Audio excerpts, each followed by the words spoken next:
That's the number one thing that most people want to know. How are we going to fix this economy? And we've had this 999 proposal tested, analyzed, and we know it's going to generate a robust growth in our GDP and create jobs. And that's what we need to do more than anything else. But we got to stay inspired. They want you to believe that we can't do this. I wouldn't be running if I didn't think I could win. You wouldn't be doing what you're doing if you didn't think you could change things. That's what's so great about this country.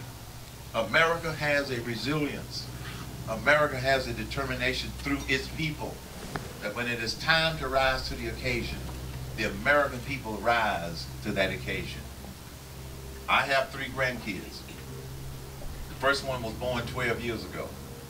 When I first looked into that little face, the first thought that went through my mind was, what do I do to make this a better nation and a better world?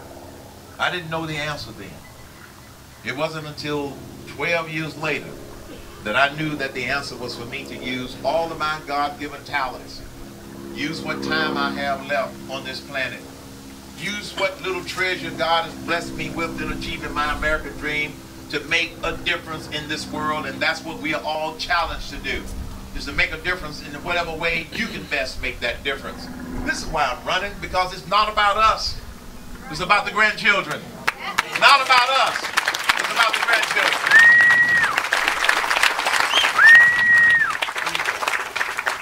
And as Ronald Reagan, the Gipper, used to remind us about this precious thing called freedom.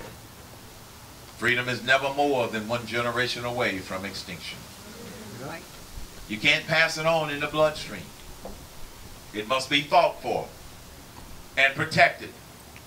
Or one day we will spend our sunset years telling our children and our grandchildren what the United States of America used to be like when men were free.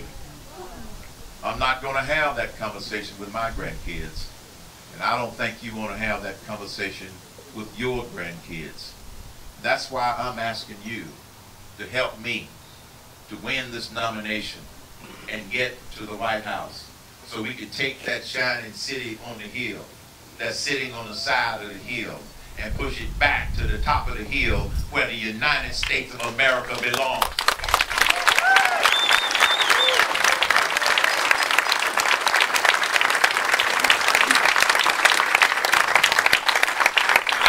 A lot about all of the money out there. Yes, we need money.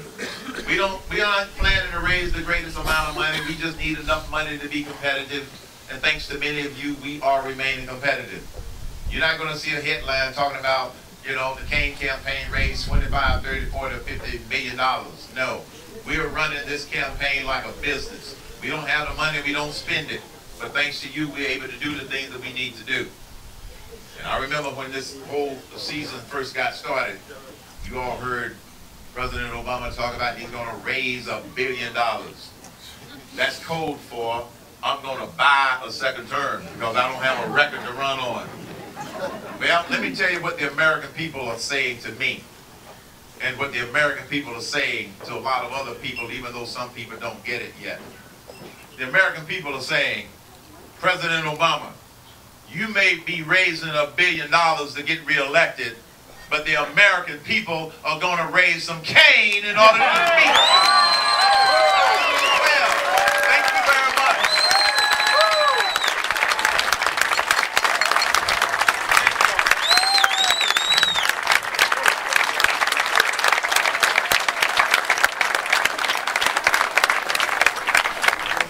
Thanks everyone. The buffet will be open inside. If you're welcome to enjoy yourselves and have a great evening. Secularstupidist.com, conservative.com, rightosophy.com.